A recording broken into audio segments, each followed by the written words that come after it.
दोस्तों ये कहानी है भारत के सबसे पुराने रेल ब्रिज की, जहां पर हुए हादसे में कोई भी नहीं बच सका।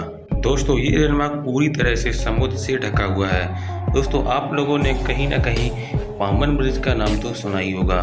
पाम्बन ब्रिज हमारे देश में ही नहीं पूरे विश्व में मशहूर है। दोस्तों रेलवे के इतिहास का ये सबसे भयानक रेल हादसा था, क्योंकि इस हादसे में पैसेंजर को लगाकर कोई भी रेलवे का कर्मचारी भी नहीं बचा था, क्योंकि पूरी की पूरी ट्रेन जो थी वो पानी में बह गई थी। दोस्तों सबसे पहले तो जानते हैं आखिर इस पुल की लंबाई जो है वो करीब 2.65 किलोमीटर है, और ये जानते हैं कि ये पुल है कहाँ पर। सबसे पहले तो जाते हैं तमिलनाडु राज्य में, वहाँ पर देखते हैं तो वहाँ पर मंडपम से रामेश्वरम को जोड़ने के लिए एक मेन लाइन है। वही जो रामेश्वरम और जो मंडपम को जोड़ता है वही है पाम्बन रेल ब्रिज। दोस्तों बंगाल की खाड़ी का ये सबसे भयानक पुल है।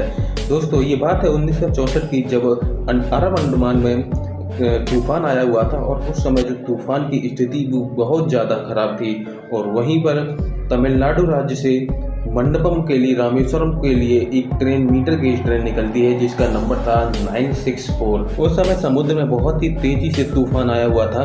वहाँ पर जो समुद्र की जो लहरें थी वो बहुत ही लगभग 5 से 6 जो यार्ड था उससे ऊपर लहरें जा रही थी। ट्रेन जो थी वो मंडपम से निकल चुकी थी, और मंडपम से जैसे ही आउटर पर निकलती है तो लोको पायलट देखते हैं कि वहाँ पर मौसम की वजह से जो सिग्नल था वो रेड था। तब लोको पायलट ने ट्रेन को वहीं पर खड़ा कर दिया, लेकिन बहुत ही देर होने के बाद भी उनको सिग्नल नहीं मिला। तो उन्होंने रिस्क लेने का सोचा, क्योंकि उस ट्रेन में बहुत से यात्री सवार थे और उन्हें अपनी मंजिल पर पहुंचना था।